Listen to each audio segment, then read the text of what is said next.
പ്രായം ആകുന്തോറും നമ്മൾ എത്രയൊക്കെ മേക്കപ്പ് ചെയ്തെന്ന് പറഞ്ഞാലും ചുളിവുകൾ മറയ്ക്കുന്നതിന് ഒരു പരിധിയുണ്ട് അല്ലേ?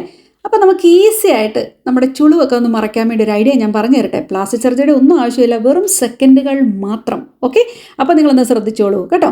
നിങ്ങൾക്ക് സൈഡിലോട്ട് ചെയ്യണമെങ്കിൽ ചെയ്യാം, ബാക്കിലോട്ട് ചെയ്യണമെങ്കിൽ ചെയ്യാം, ഏത് രീതി വേണമെങ്കിലും ചെയ്യുന്നതിന് ഒരു പ്രശ്നവുമില്ല കേട്ടോ. അപ്പോൾ എന്തായാലും ഇതിനുള്ള ടെക്നിക്കാണ് ഞാൻ നിങ്ങളെ കാണിച്ചു തരാൻ പോകുന്നത്. ശരിക്കൊന്ന് ശ്രദ്ധിച്ചോണം കേട്ടോ. ഞാൻ എപ്പോഴും സൈഡല്ലേ എടുക്കുന്നത്, അതുകൊണ്ട് അങ്ങനെ തന്നെ വെച്ചിട്ട് നിങ്ങളെന്ന് കാണിക്കാം. ഇതുപോലൊരു ചെറിയ പീസ് ഞാൻ എടുത്തേക്കുന്ന പോലെ ഒന്ന് എടുക്കുക. ഇച്ചിരിയുടെ ഫ്രണ്ടിലോട്ട് കെട്ടി എടുക്കുന്നതിനും കുഴപ്പമില്ല. നോക്കിക്കേ കണ്ടോ, നമ്മളിതിനെ പുറകോട്ട് പുള്ളി ചെയ്യുവാണ്. അപ്പോൾ നമ്മുടെ സ്കിന്ന് നന്നായിട്ട് വലിഞ്ഞ് നിൽക്കും. നെറ്റിക്കൊക്കെ ചുളിവുള്ളവർക്ക് ആ ചുളിവ് മാറി സ്കിന്നൊക്കെ നല്ല നിവർന്ന് നിൽക്കും. ഇനിയിപ്പോൾ നമ്മുടെ കവിളുകളാണെങ്കിലും ഇടിഞ്ഞ് തൂങ്ങി നിൽക്കുന്നവരൊക്കെ ഇല്ലേ, അവർക്കാണെങ്കിൽ പോലും ഞാൻ ഈ ചെയ്യുന്ന പോലെ ചെയ്യുവാണെങ്കിൽ നമ്മുടെ കവിളുകളെയൊക്കെ കുറച്ചുകൂടെ നല്ല ലിഫ്റ്റോടുകൂടി ചെയ്യാൻ പറ്റും കേട്ടോ.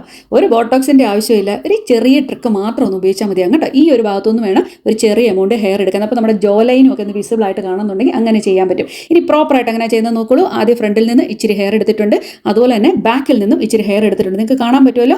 ഇനി ഒന്നിനും കൊള്ളാത്ത ഹെയർ ബാൻഡിലെ നമ്മുടെ ഈ ബേക്കറികളിലൊക്കെ കിട്ടുന്ന ഒരു തിന്നായിട്ടുള്ള റബ്ബർ ബാൻഡ് അതെടുത്ത് നന്നായിട്ട് അങ്ങോട്ട് നമ്മൾ കെട്ടിയതിന് ശേഷം വലിച്ച് മുറുക്കുക ഞാൻ ചെയ്തേക്കുന്ന പോലെ. അപ്പോൾ നല്ല ഭംഗിയായിട്ട് നിൽക്കും. പിന്നെ ഇനി നിങ്ങൾ എങ്ങനെയാണോ മുടി ചെയ്യുന്നത് അതുപോലെ ചെയ്ത് കൊടുക്കുക.